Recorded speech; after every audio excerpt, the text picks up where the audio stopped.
میں جو بھی اخلاقی اب معاملہ ہو چکا تھا اس وقت جب کہ حضور کی بعثت ہوئی ہے، اس کا نقشہ اب آ رہا ہے سورۃ الماعون میں۔ یعنی یہ کہ ایسا نہیں تھا کہ سرے سے ان کے ہاں کوئی ویلیوز رہی نہ ہو، لیکن یہ کہ تلپٹ ہو جاتی ہیں ویلیوز، اور یہ کہ کچھ چیزیں ہوتی ہیں کہ جن کی حقیقت نہیں رہتی، صرف ان کی رسم رہ جاتی ہے۔ جیسے آج ہمارا حال ہے، رہ گئی رسم اذاں روح بلالی نہ رہی، فلسفہ رہ گیا تلقین غزالی نہ رہی۔ تو ان کے ہاں بھی یہ آ چکا تھا کہ اب وہ چونکہ جزا و سزا کے تصور سے محروم ہو چکے تھے، لہذا ارأیت الذی یکذب بالدین، کیا تم نے دیکھا اس شخص کو جو جزا و سزا کا انکاری ہے؟ کوئی جزا سزا نہیں، کوئی باعث بعد الموت نہیں، ان ہی الا حیاتنا دنیا نموت و نحیا وما یہلکنا الا الدار، اس دنیا کی زندگی کے سوا کوئی زندگی نہیں، ہم خود مرتے ہیں خود جیتے ہیں، اور ہلاک کرنے والی شے گردش افلاک کے سوا اور کوئی نہیں، ہم کوئی خدا کو نہیں مانتے۔ ایسے لوگ بھی تھے ان میں۔ ظاہر بات ہے کہ اس شخص کا کردار کیسا ہو جائے گا جو جزا و سزا کا منکر ہے؟ وہ تو یہی ہوگا بابر بیش کوش کے عالم دوبارہ نہیں اس طرح، جب کوئی اور زندگی دوبارہ ہے ہی نہیں، یہی زندگی ہے، کھاؤ پیو عیش کرو، جہاں ہاتھ پڑ سکتا ہو ڈالو، جو چیز حاصل کر سکتے ہو کر لو، کیوں جھجک رہے ہو کہ یہ برا ہے اور یہ اچھا ہے اور یہ جائز ہے اور یہ ناجائز ہے؟ پھر تو طریقہ یہی ہوگا۔ تو وہ کردار کیا بنتا ہے اگر جزا و سزا کا انکاری ہوگا انسان، تو کردار کیا بنے گا؟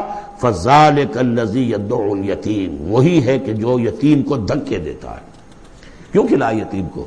کون سا فائدہ ہے اسے اس سے؟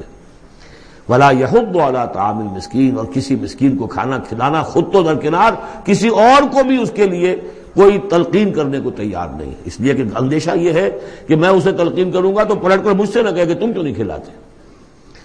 فَوَيْلٌ لِّلْمُصَلِّينَ، ان کے ہاں نماز تو ہے، نماز کا حلیہ انہوں نے بگاڑ دیا ہے، وہ سورہ انفال میں ہم پڑھ چکے ہیں، سیٹیاں بجاتے تھے، تالیاں بجاتے تھے، لیکن وہ نماز سمجھتے تھے اسے۔ وہ طواف کرتے تھے خانہ کعبہ کا، اور اس میں سب سے اونچا طواف سمجھتے تھے اس کو کہ مادر ذات برہنہ ہو کر طواف کیا جائے۔ یہ سارے تکلفات ختم کر کے، اور بالکل جیسے دنیا میں آئے تھے، اللہ نے جب ہمیں بھیجا تھا تو اللہ کے گھر میں آئے تو اسی طریقے سے آئیں جیسا کہ اللہ نے دنیا میں ہمیں بھیجا۔ اب ان کے یہ تصورات تھے۔ فَوَيْلٌ لِّلْمُصَلِّينَ الَّذِينَ هُمْ عَنْ صَلَاتِهِمْ سَاهُونَ، تو تباہی ہے، ہلاکت ہے، بربادی ہے ان نماز پڑھنے والوں کے لیے جو اپنی نمازوں سے غافل ہیں۔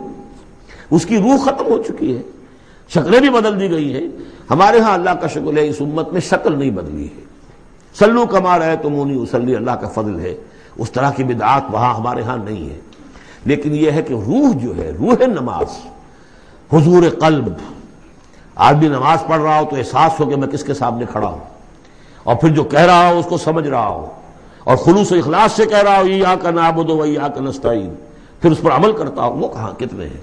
ایک رسم ہے، رہ گئی رسم اذاں روح بلالی نہ رہی، فلسفہ رہ گیا تلقین غزالی نہ رہی، نماز و روزہ و قربانی و حج یہ سب باقی ہیں، تو باقی نہیں ہے۔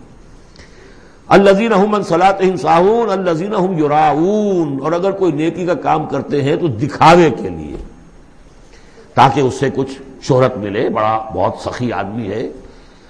وَيَمْنَعُونَ الْمَاعُونَ، لیکن ان کی شخصیت کے اندر پستی کا عالم یہاں تک آ گیا ہے کہ عام استعمال کی چیزیں بھی مانگے تانگے نہیں دیتے۔ عرب میں بھی رواج تھا بھئی کہیں سے کسی کے چولہے میں سے کوئی انگاری لے آؤ تاکہ ہم آگ روشن کر لیں، نمک ہے کسی سے مطلوب ہے تو اس کا کوئی جھجک نہیں ہوتی تھی، نمک دے دیا جاتا تھا، لیکن وہ لوگ ان چیزوں میں بھی آ کر شقی ہو جاتا ہے۔